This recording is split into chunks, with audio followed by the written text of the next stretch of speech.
un mot.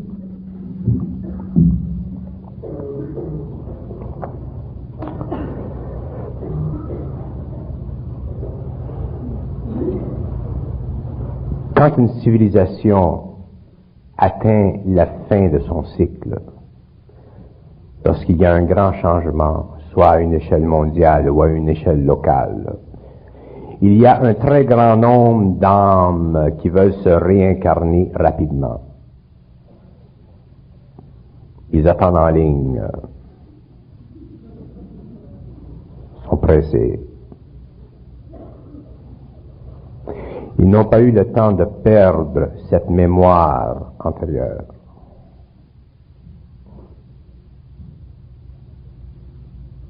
Alors, il y a incarnation et il y a une couche de mémoire de l'expérience antérieure qui demeure très très forte. Et cette mémoire agit comme catalyseur à tous les niveaux des principes humains, de sorte qu'éventuellement l'homme ou la femme ont des activités humaines, sexuelles ou artistiques, ou au niveau de la personnalité, que l'on appelle homosexuels. Je ne peux pas dire que leur vie est normale, mais je ne peux pas dire non plus que ces gens-là sont anormaux. Ça fait partie du phénomène cosmique sur notre planète. C'est à l'homme, d'ailleurs c'est ce qui se produit aujourd'hui, ces gens-là peuvent un petit peu plus respirer qu'avant. Aucun homme n'a le droit de juger pour des raisons sociales ou ecclésiastiques ces individus-là sur un plan personnel. Il y a de ces individus qui sont absolument extraordinaires, de très grande gentillesse, de très bonne culture, qui donnent beaucoup à l'homme sur le plan artistique. On ne parle jamais de ces gens-là. On parle des autres. Mais les autres sont justement ceux qui ont le besoin de plus d'aide. Mais il ne faut pas devenir non plus sociologue missionnaire. Moi, je refuse d'être pris entre le jugement de la société sur une situation et ce que je sais de cette situation sur un plan cosmique. C'est pour ça que très souvent, je ne parle pas de certaines choses en public. Ce n'est pas de mes affaires. J'essaie simplement d'établir un point de référence pour des gens qui essaient de comprendre des aspects un peu voilés, un peu ténébreux de ce fameux phénomène pour leur relaxer l'esprit.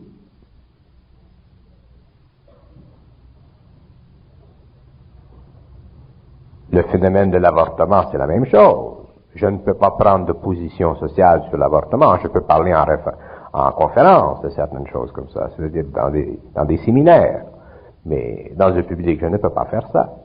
Je n'ai pas le droit de faire ça. De quelle autorité je parlerai comme ça? La société ne m'a pas conféré d'autorité.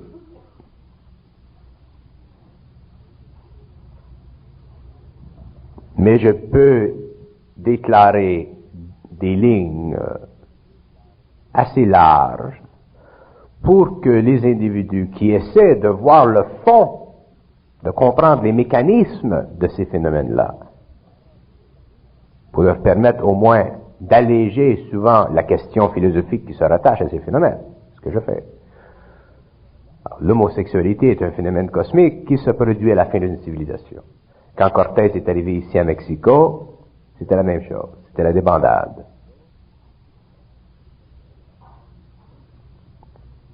La décadence de la Grèce, c'était la même chose.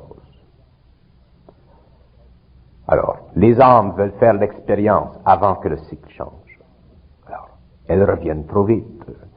Quand on va sur les autres plans, il ne faut pas revenir 2 heures plus tard. On peut attendre 200 ans, 300 ans, 400 ans, 500 ans, 1000 ans. Mais les âmes n'ont pas atteint encore le niveau de la perfection. Et le dernier des 3 points avant la pause, pourquoi les drogues sont un grave danger pour l'homme et la société? Y a-t-il du bon dans les drogues? Parler des drogues, c'est comme parler des autres choses. Sur le plan cosmique, les drogues ont fait un travail, c'est-à-dire que les drogues ont sensibilisé la conscience humaine à une autre partie de soi-même que l'on ne pouvait pas sentir ou découvrir parce que les centres d'énergie n'étaient pas ébranlés par cette chimie.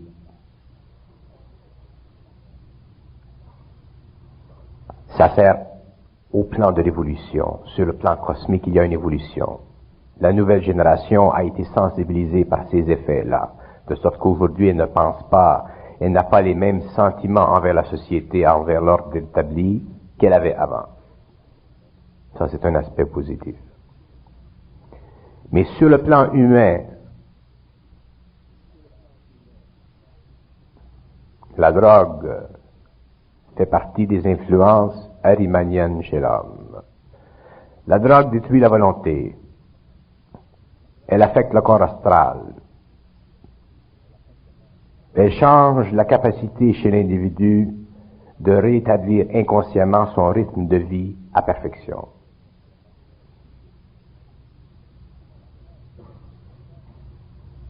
La drogue a toujours existé sur la planète, elle a toujours servi. Ce n'est pas nouveau ce qui se passe au XXe siècle. Les sociétés secrètes dans le passé se sont servies de ces drogues-là pour créer chez l'homme des états différents, pour l'amener souvent même sous de doses très fortes à se séparer ses corps, pour avoir des expériences de transcendance. Mais l'homme est de la mécanique. L'homme est construit suivant des principes mécaniques très autorisés. C'est normal que si vous créez telle chose, vous aurez tel effet. Mais ce n'est pas de la conscience. C'est un effet de conscience.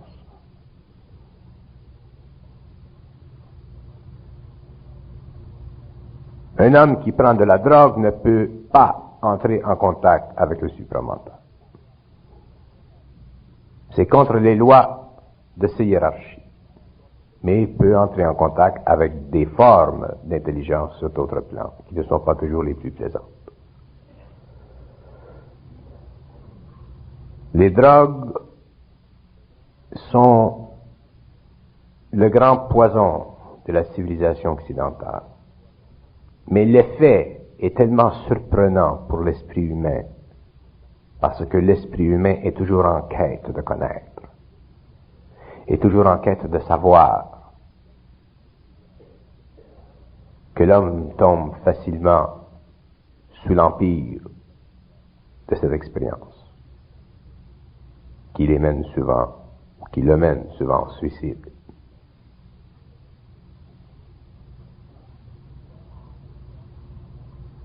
Les drogues font partie des influences négatives chez la civilisation. Il n'y a pas de connaissance dans la drogue. Il y a simplement des effets psychologiques.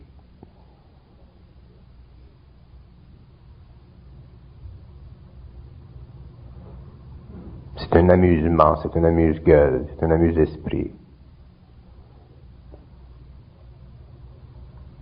Le chemin de la drogue mène à l'illusion, à toutes sortes, à toute forme d'illusion, qui pour l'homme peuvent être plaisantes, je l'admets.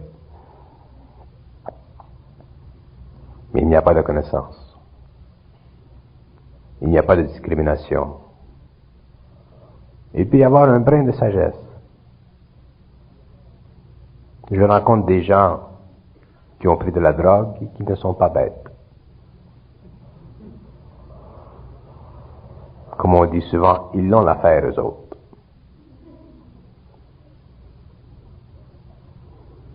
Peine saisie, ne se casse pas la tête.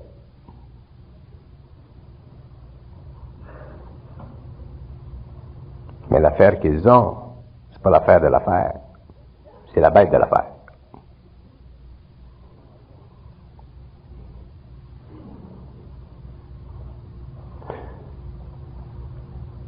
Vous là 10 ans, les drogues, c'était le nouveau paradis, mais aujourd'hui, les gens commencent à se percevoir par eux-mêmes que, à toute chose, il y a une fin.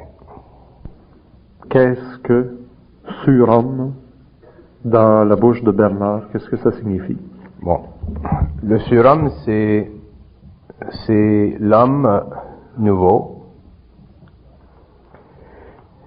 C'est l'homme qui verra dans l'éthérique.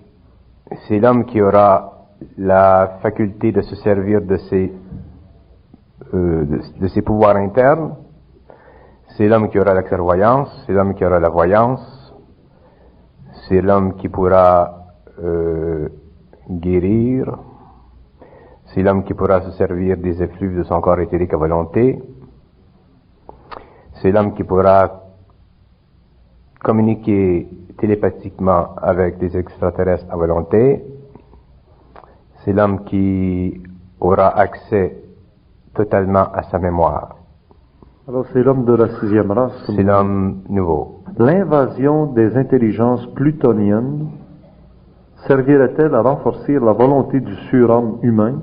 Si oui, pourquoi? Bon, les intelligences plutoniennes sont des intelligences invisibles qui vivent sur cette planète-là. Ce sont des intelligences retardataires qui ont évolué jusqu'à un certain point, mais qui n'ont pas été capables de se couper de leur relation cosmique avec les forces, ce qu'on appelle les forces lucifériennes ou les forces sataniques ou les forces arimaniennes. Ce sont des intelligences faibles. Et qu'est-ce que c'était la question? L'invasion des intelligences plutoniennes servirait-elle à renforcer la volonté du surhomme humain? Et lorsque l'homme aura découvert en lui le centre de lui-même, autrement dit, lorsque l'homme sera totalement homme, c'est-à-dire que lorsque l'homme sera surhomme, lorsque l'homme n'aura en lui aucune faiblesse, lorsque l'homme aura en lui la connaissance totale, lorsqu'il aura la maîtrise de ses émotions, lorsqu'il aura le pouvoir sur son corps éthérique, lorsqu'il aura le pouvoir sur la matière, lorsqu'il aura accès aux archives, autrement dit, lorsque l'homme sera maître de sa destinée, maître de sa civilisation, à ce moment-là, il se produira, à cause de son expérience, des conflits d'agression entre lui et les intelligences plutoniennes. Et comme l'homme saura qu'il est totalement invincible et indivisible, le contact avec ces intelligences plutoniennes-là renforcera une partie de son être qui est directement liée à la galaxie auquel il appartient. L'homme appartient à une galaxie. Quand je dis l'homme là, je dis les terrestres appartiennent à une galaxie. Je ne dis pas la Voie lactée. Je dis qu'ils appartiennent à une galaxie, c'est-à-dire qu'ils appartiennent à un amoncellement d'énergie qui est dans l'invisible. Ce n'est pas une galaxie visible. Et l'appartenance à cette galaxie devra éventuellement forcer l'homme, le forcer à établir son contrôle, sa conquête sur toutes les forces invisibles qu'il retrouve à différentes échelles dans son système solaire. L'homme doit devenir roi dans le système solaire. Roi. Lorsque l'homme sera roi dans le système solaire, à ce moment-là, ce système-là sera automatiquement en relation avec d'autres systèmes extérieurs à lui-même, et la loi qui est communale dans cette galaxie pourra être établie ici. Mais l'homme devra être capable, dans ce processus-là, d'établir les normes de son pouvoir. Les normes de son pouvoir sont multiples. La condition de son gouvernement, les lois de son gouvernement, je parle du gouvernement invisible, l'abolition des forces astrales qui contaminent constamment son plan astral.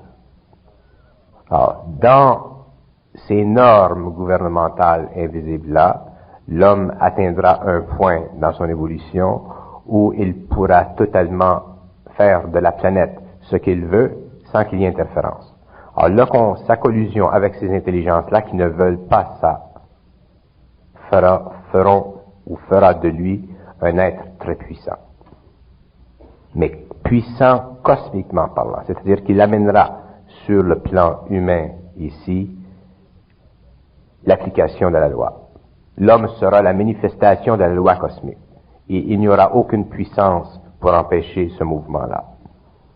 Ces êtres serviront à ce processus.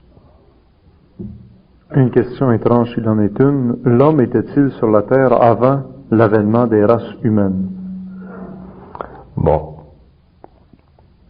L'homme, qu'est-ce que c'est un homme? Quand est-ce que l'homme devient homme?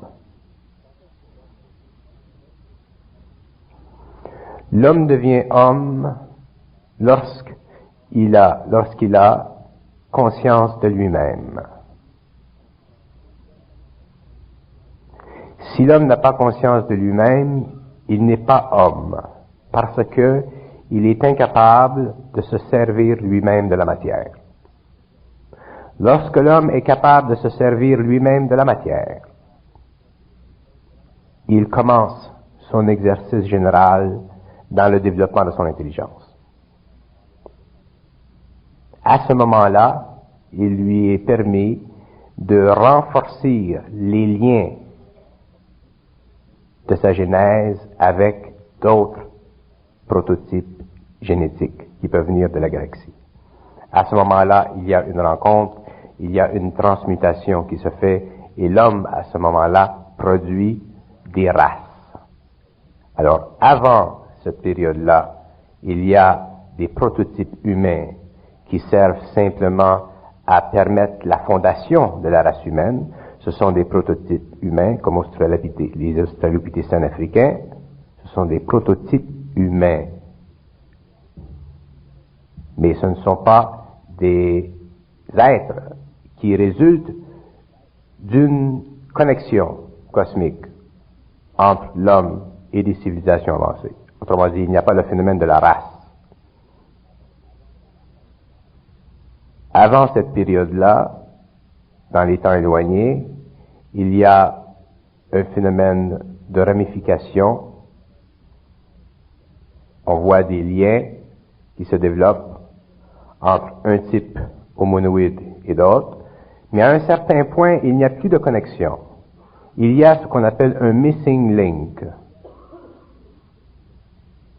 Alors, qu'est-ce que c'est ce missing link-là? C'est ce stage où l'homme est entré en contact avec des civilisations supérieures. Alors, la transmutation énergétique est tellement puissante que les liens génétiques sont brisés, qu'une nouvelle organisation génétique se fait, et l'homme racial qui vient après, dévie légèrement de celui qui venait avant, mais dévie suffisamment pour qu'il n'y ait plus de rappel historique.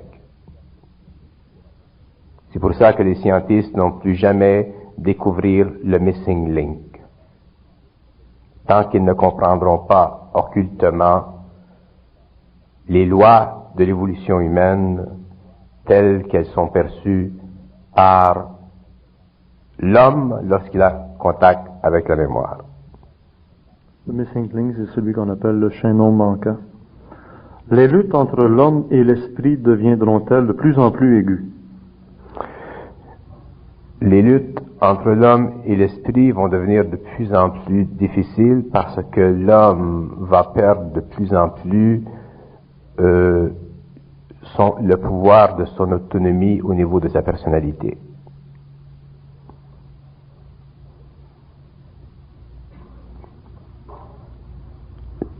l'esprit cherche à dominer l'homme. Certains esprits, certaines intelligences veulent retarder l'évolution de l'homme. Ça fait partie de leur plan. Ils se servent naturellement de l'homme pour le faire, des conditions humaines pour le faire. Alors l'homme est pris dans sa vie présente, dans sa vie actuelle et dans la vie qui vient, à réaliser consciemment ou inconsciemment ces interférences. C'est pour ça que je dis souvent, les gens doivent éventuellement en venir à être autonomes, à pouvoir agir suivant eux intérieurement.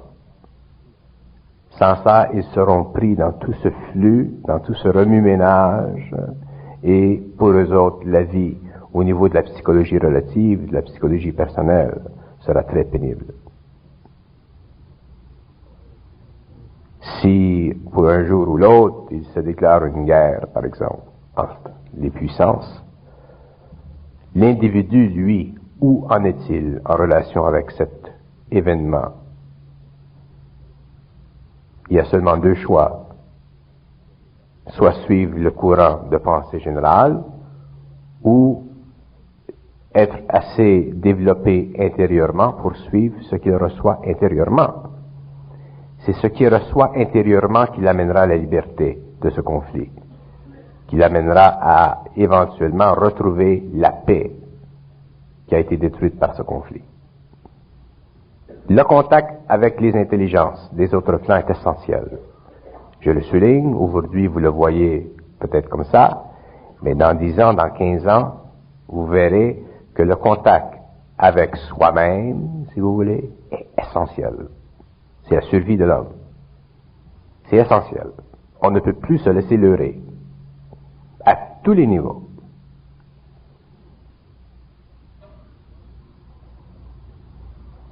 On parle des dauphins, on parle des abeilles, et la question qui s'adresse lors d'une conférence, l'homme doit-il protéger les animaux, et pourquoi? L'homme a une responsabilité très grande envers les animaux, parce que les animaux font partie de l'évolution et qu'ils ont eux aussi droit à la paix.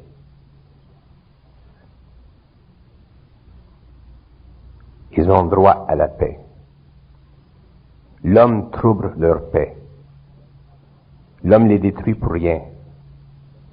L'homme devient responsable karmiquement du sort qui est donné aux animaux. Au niveau de l'évolution, les règnes engendrent des règnes.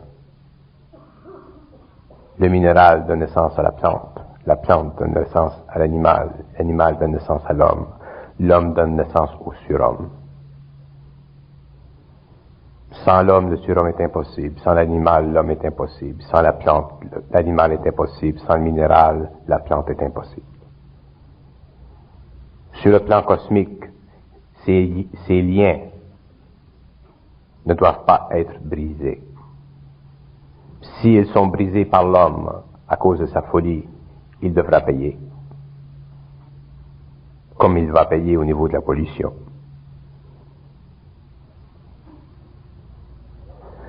Là, il y a des gens qui vont me dire, mais oui, on mange les animaux, on a dit, vous portez des souliers de cuir. Le point n'est pas là. Sur le plan global de l'évolution, il y a des choses qu'on peut faire aujourd'hui qu'on ne fera pas dans 2000 ans. C'est où l'homme devient sauvage, volontairement, où il y a préméditation, où il y a manque de conscience, où il y a abus. C'est là que l'homme se met sous une loi karmique concernant les animaux. Il y a un chercheur aux États-Unis pour lequel j'ai beaucoup d'admiration qui a découvert dans ses recherches ufologiques, qui a découvert qu'il y a des ovnis, des UFO, ces formes qui sont biologiques. Elles ne sont pas technologiques, elles sont purement biologiques. Il raconte dans ses livres et dans ses expériences et en relation avec d'autres phénomènes qui ont été découverts en Australie, qu'effectivement il y a de ces formes animales lumineuses qui peuvent apparaître, qui changent de plan, partir d'un plan à un autre, se manifester sur le plan physique, et qui fonctionnent exactement comme des ovnis. Et effectivement, ces formes, ces ovnis ou ces formes biologiques éthériques ont une fonction très grande sur la planète.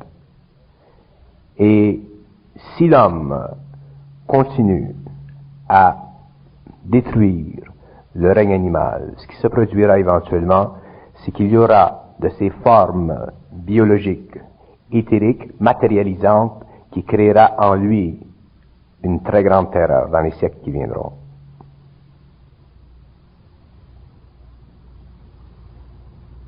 Et il aura beaucoup de difficultés à les détruire, parce que ces intelligences, ces formes biologiques sont manipulées par des intelligences très évoluées, à un tel point que ces animaux-là, ces formes animales biologiques-là, sont presque humaines. Elles ne sont pas humaines dans notre forme, mais elles sont humaines dans le sens qu'elles sont régies par des lois de l'intelligence cosmique universelle satanique. Et l'homme devra payer très cher son manque envers le règne animal.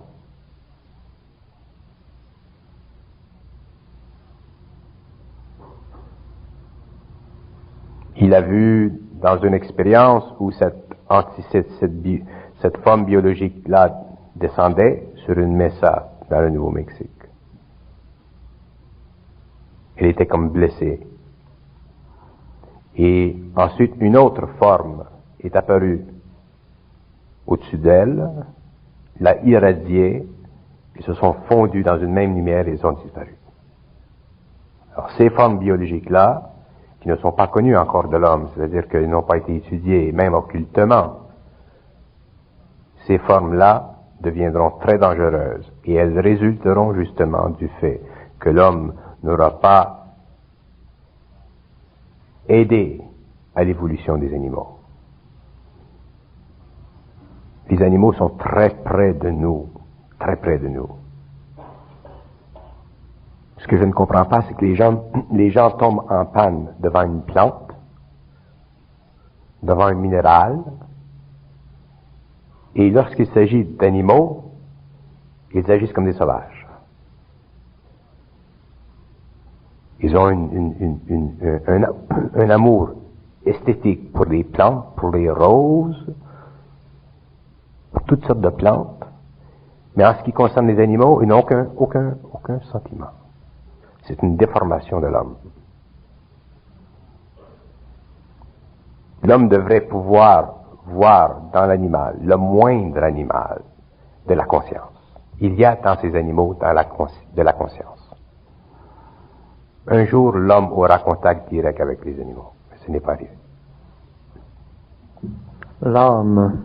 Tous les hommes ont-ils une âme? L'âme peut-elle être détruite? Et par extension, peut-être avec ce que vous venez de dire, est-ce que les animaux ont une âme? Les animaux ont une âme, mais c'est une âme collective. Ce n'est pas une âme individuelle. C'est la différence entre les animaux et l'homme. Ils ont une âme collective qui évolue comme la nôtre.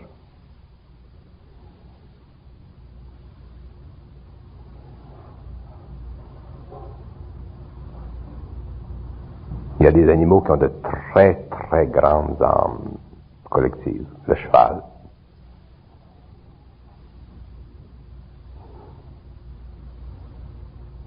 Si je vous disais même que le cheval a servi dans l'évolution de l'homme pour créer la matière fondamentale qui a servi à la construction de son corps mental.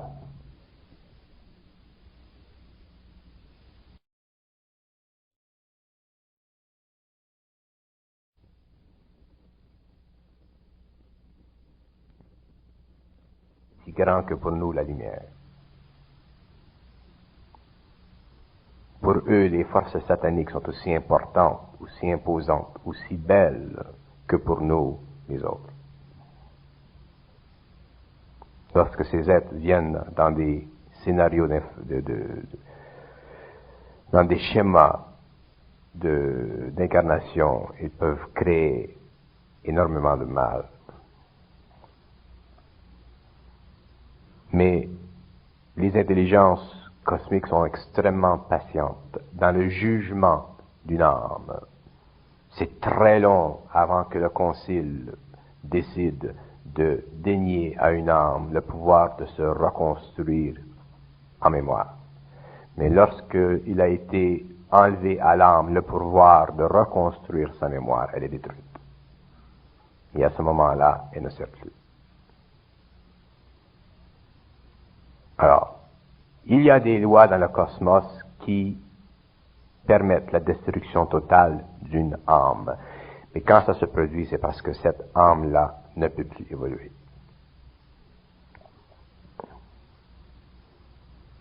Ce sont des questions intéressantes. L'âme peut-elle influencer l'ego de l'homme? L'âme peut exercer sur l'ego humain une puissance telle que si l'ego n'était pas suffisamment sensible à elle, il pourrait facilement souffrir d'elle.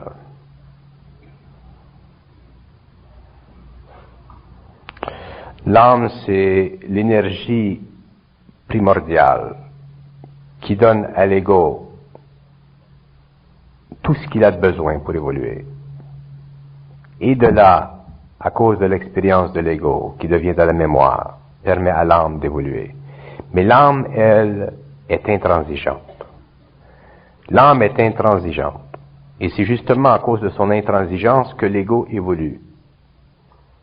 Lorsque l'ego, avec l'expérience, devient sensible à l'âme, il évolue avec elle. Au lieu d'être contre elle, il travaille avec elle. Et là, il acquiert une très très grande nobilité. S'il va contre elle, éventuellement, il peut se détruire parce qu'elle a son plan. Alors, l'âme a une puissante influence sur l'ego, mais l'ego ne le réalise pas. C'est souvent lorsque l'ego est arrivé à un certain niveau d'évolution spirituelle qu'il commence à sentir cette âme-là, cette vibration. Et dans les premiers mouvements de cette âme à travers l'ego, mais il y a la fameuse phase spirituelle où l'ego veut se dévêtir de tout, il veut être spirituel, totalement spirituel, il veut être non matériel. Ça, c'est parce que l'ego n'a pas encore compris la discrimination, le discernement. Il est simplement sous l'empire vibratoire de l'âme.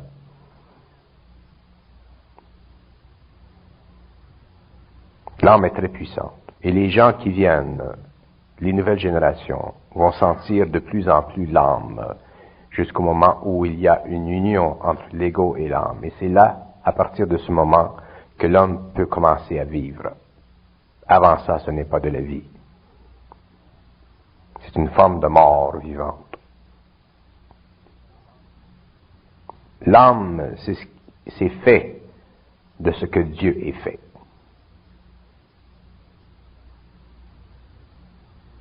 Et ça évolue, et ça évolue, et ça évolue, et ça évolue.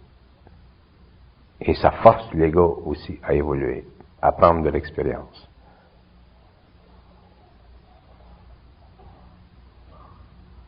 Il faut en arriver à sentir cette vibration. Si on ne la sent pas, si on vit en dehors de cette vibration, on vit une vie totalement matérielle. Ça va bien tant que ça va bien, mais si ça va mal, ça va mal. On vit dans l'inquiétude. Même si on a beaucoup d'argent, on vit dans l'inquiétude de la mort. On vit dans l'inquiétude de quelque chose. Du stock market, ou je sais pas. L'homme peut-il vivre conséquemment sans le concept de l'âme? Oui, oui. L'homme peut vivre conséquemment sans le concept de l'âme. Seulement que ce qui détermine l'évolution, ce n'est pas une vie, c'est plusieurs vies. Éventuellement, l'homme en viendra à reconnaître l'existence de l'âme à un niveau quelconque de sa définition. Mais à un moment ou l'autre, si l'homme ne reconnaît pas dans une vie le cosmique en lui, il le reconnaîtra éventuellement. Ça fait partie de l'évolution. On peut être détaché du cosmos pendant quelques vies, mais après un certain nombre de vies, après une certaine évolution, ça nous rattrape. Et ça nous rattrape toujours dans des grandes fins de cycle, comme ce qui se produit présentement. Lorsque tout va mal. Quand ça va bien, ça va bien. Quand l'homme construit, il y a une élégance dans la société. La science devient noble, la philosophie devient grandiose, la psychologie devient exquise. Mais quand les systèmes qui, il y a 3, 4, 5, 10 générations, commencent à s'effriter, que là on dit, la science, ça nous a promis le paradis, et on a fini avec un enfer. La psychologie nous a promis la science de l'âme, et on a fini par des psychologues qui se suicident. Quand la philosophie nous a promis des systèmes totalement unifiés et qu'on arrive à un certain âge et qu'on s'aperçoit que tel philosophe est totalement déprimé, mais qu'est-ce que vous voulez que les gens fassent? On perd la foi dans les systèmes. Là, il y a un changement. Et c'est là qu'on devient conscient de cette chose en dedans qu'on appelle l'âme. Un mot ici, Bernard, j'aimerais une explication, c'est apotiste atomique. A-P-O-T-H-Y-S-T-E, apotiste atomique. Qu'est-ce que c'est le contexte? Le contexte, c'est y a-t-il une relation entre la transparence divine et l'apotiste atomique? La question suivante, c'est que veut dire apotiste atomique? C'est la question que je me pose aussi. Ah bon. L'apotiste atomique. Faut que je la parle parce que moi non plus je ne sais pas. L'apotiste atomique, c'est une relation directe entre les atomes qui constituent l'homme au niveau de son âme et ce qu'on appelle Dieu. L'apotiste atomique, c'est une relation de miroir. Quand on dit par exemple que l'âme est parfaite, qu'elle est divine, c'est qu'il est construit, atomiquement parlant, dans cette âme-là, des rapports d'énergie qui sont les mêmes que ceux que l'on connaît dans ce qu'on appelle Dieu. Ces rapports d'énergie font partie de la structure de l'âme et ils font partie d'un atome. Alors, le mot apotiste atomique veut dire le rappel qu'il y a entre la structure atomique de l'âme et la structure fondamentale de toute énergie qui est divine. C'est un mot qui n'a de valeur que dans le sens qu'on peut le comprendre sur le plan d'une métaphysique supramentale, mais sur un plan purement humain, philosophique, psychologique, je n'y vois aucune importance. Tout ce qui ressort de ça, ce qu'on me dit, c'est que ce qui ressort de ce terme qui est important, c'est qu'il y a un rapport de reflet entre la nature de l'âme et ce qu'on appelle, nous, les hommes, Dieu. Il y a un rapport quelque part étroit entre ces deux essences-là. Ça, c'est l'apotiste atomique. Et ce rapport, il s'établit au niveau de l'atome. Pas nécessairement l'atome dans le sens qu'on le conçoit scientifiquement, mais l'atome dans son sens réel. Est-ce qu'on pourrait avoir une explication sur la différence entre l'atome qu'on conçoit scientifiquement et l'atome qu'on conçoit? Oui, scientifiquement, on a tendance à construire l'atome comme étant un système solaire. Ça nous facilite la vision matérielle de l'atome pour établir des paramètres de construction. Mais l'atome, vu d'un autre plan, est constitué comme un cœur. Elle a un peu la forme d'un cœur. Elle n'est pas comme un cœur directement, mais c'est une forme qui tend à creuser en haut ici. Et il y a un centre d'énergie qui part du haut, si vous voulez, vers le bas, qui est un pôle positif et un pôle négatif. Et autour de cette couronne de lumière-là, qui est effectivement l'atome, il y a un courant d'énergie cosmique qui passe et qui donne à l'atome son son. Alors, dans l'âge nouveau, l'homme pourra, avec son mental, connaître le son de l'atome, comme un atome de fer, par exemple, a un son. Et il pourra changer le son de cet atome-là et transmuter l'atome de fer dans un autre atome et créer des atomes nouveaux, mais sans passer par la fusion ou la fission. Que veut-on dire par au début des temps? Au début des temps veut dire en cette période de temps où l'homme était incapable de se connaître lui-même. Lorsque l'homme peut se connaître lui-même, il n'a plus besoin de points de référence temporels pour constituer sa mémoire. Sa mémoire est globale, elle est totale.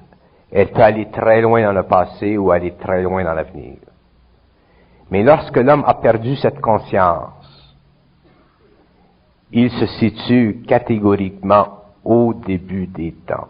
Au début des temps veut dire où l'homme a ce temps-là, où l'homme a perdu la connaissance de lui-même. C'est réellement philosophiquement, ce n'est pas un jeu de mots. C'est un paramètre temporel. Mais sur le plan cosmique, au début des temps, n'a aucune signification parce que ça n'existe pas. Mais ça existe psychologiquement ou philosophiquement parce que l'homme a perdu la mémoire de son temps. Alors, là où il va le plus loin dans le passé, il n'y a que nuages, il n'y a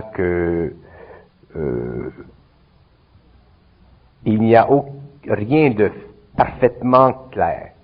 Il faut qu'il ait accès à sa mémoire pour retrouver tout ce qui était là. Et à ce moment-là, il n'y a plus de au début des temps, parce que tout ça, ça se rapporte à une série d'événements et de phénomènes qui passent de la planète au système solaire, d'un niveau vibratoire à un autre niveau vibratoire, et l'homme peut se reconstituer, peut se reconnaître, peut se voir dans le processus de la création, jusque dans les plus grands mouvements de la conscience saturnienne, avec lequel il a des rapports directs. Et par conséquent, que voudrait dire à la fin des temps? La fin des temps, c'est exactement la même chose. La fin des temps, c'est une situation psychologique pour l'homme où il cherche à comprendre où s'arrête telle chose. Alors, la fin des temps, c'est simplement une métaphore pour expliquer qu'il y a un changement, qu'il y a une transmutation, qu'il y a une réorientation de la société ou de la civilisation. Pour l'homme, c'est un arrêt, mais cosmiquement parlant, c'est simplement un changement de vibration, c'est une nouvelle allure dans une nouvelle direction pour amener l'homme à un plus haut palier de l'évolution. Alors, il n'y a pas de fin des temps. Dieu a-t-il pénétré le temps simultanément avec sa création? Non. Je dois faire des particularités, je dois établir des conditions. Je veux pas quand je parle de Dieu, je veux qu'on me laisse le privilège de parler de Dieu à ma façon, mais sans l'expliquer. Alors, autrement dit, si je parle de Dieu, ne concevez pas ce que je dis de Dieu ou de la personne de Dieu comme vous le comprenez au niveau de la religion. Ceci me facilite la capacité d'expliquer ce que je veux dire. Et me permet de me servir du mot Dieu sans toujours être obligé de dire, mais c'est pas ça que je veux dire. Qu'est-ce que c'était la question? Alors, Dieu a-t-il pénétré le temps simultanément avec sa création? Bon. Alors, ce qu'on appelle le temps,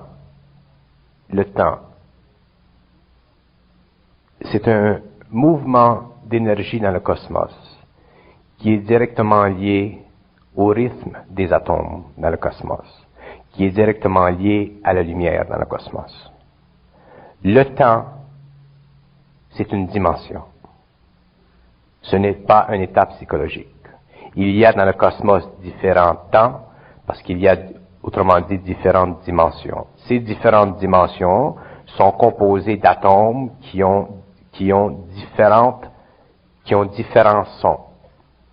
Dans les temps premiers, dans les temps où Dieu a créé, dans les temps où Dieu a mis à la disposition de lui-même les âmes humaines, ou ce qu'on appelle les êtres angéliques, lorsqu'il a fait ça, ces entités étaient créées avec les mêmes atomes qui ont servi au premier processus d'évolution. Lui, il était en dehors de ça. Dieu n'est pas dans le temps. Il est indépendant du temps, il est indépendant de l'espace. Il est en dehors de toutes les dimensions. Mais lorsqu'il a créé les hautes dimensions, autrement dit les hauts mondes, lorsqu'il a créé des matières de haute vibration qui étaient très près de lui parce qu'elles n'avaient pas à subir de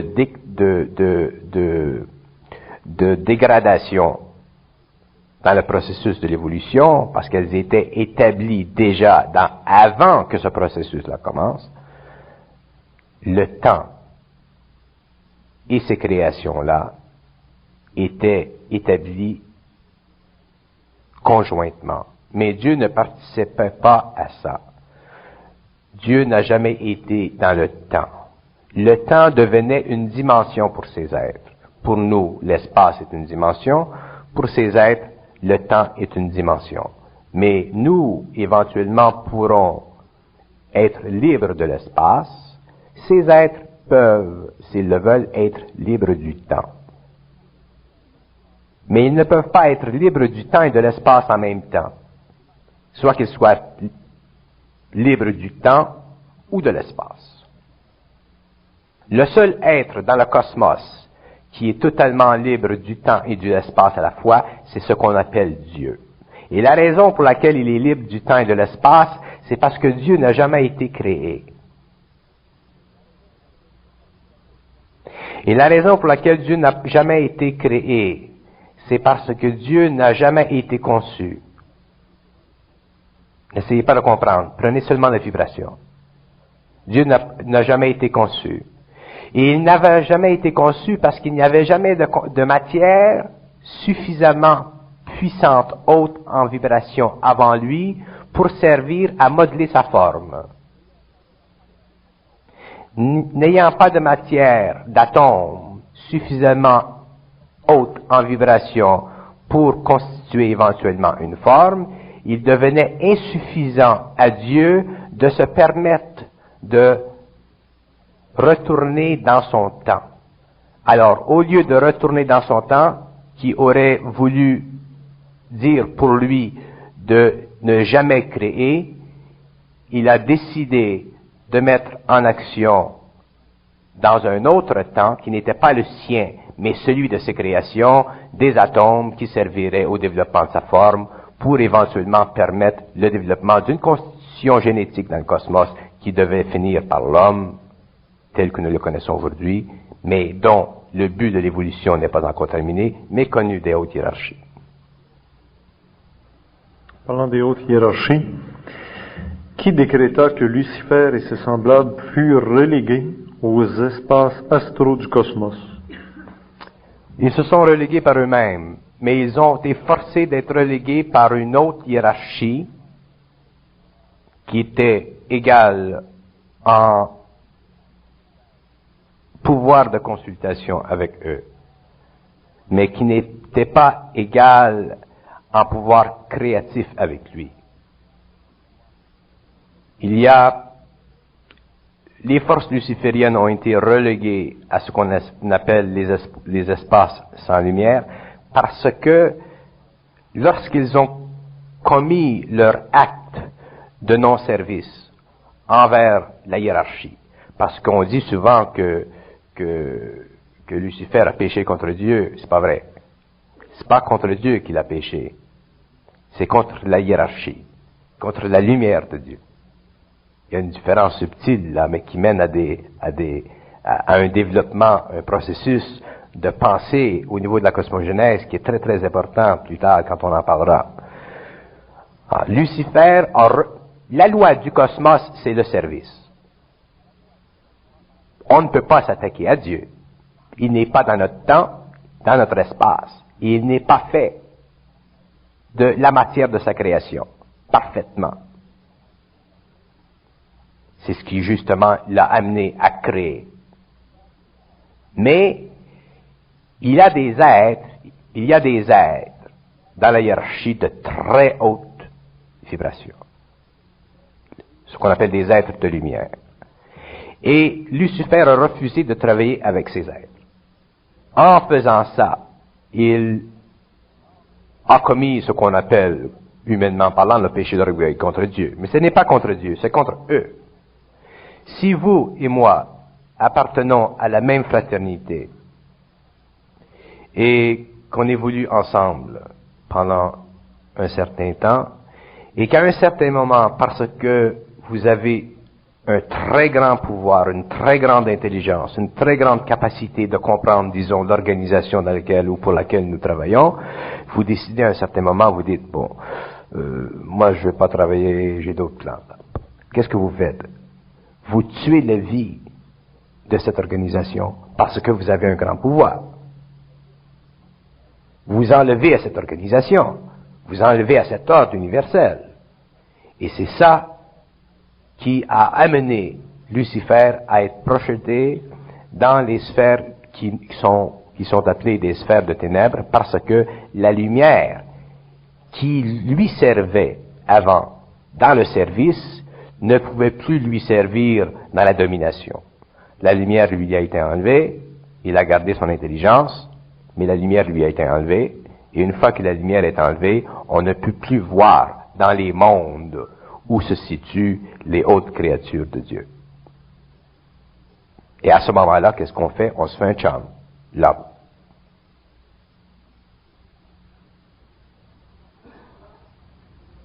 Et on embobine avec cette haute intelligence qu'il possède jusqu'au jour où l'homme se réveille et qu'il retourne à la hiérarchie. La rébellion était-elle connue ainsi que ses conséquences pour l'évolution? La rébellion était connue de certains protégés de Dieu, ce qu'on appelle certains protégés de Dieu.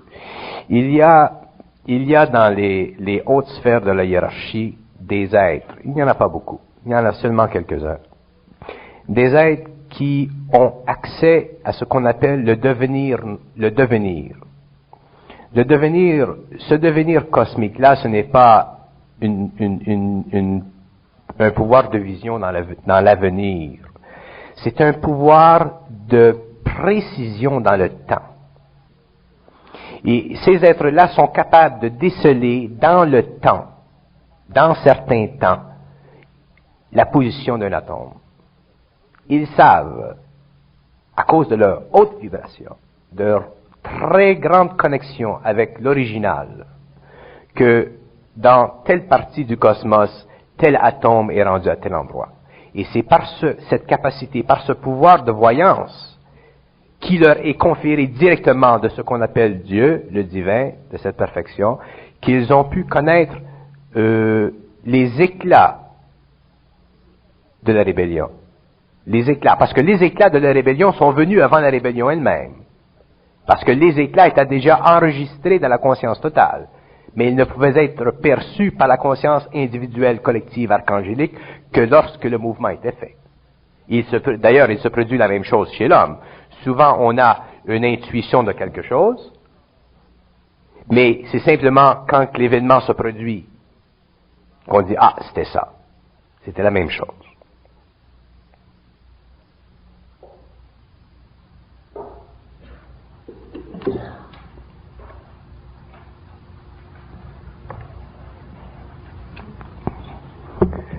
Mais vous imaginez, on ne peut pas penser à ces choses-là. C'est sans importance. Parce qu'on capote. Vous voyez?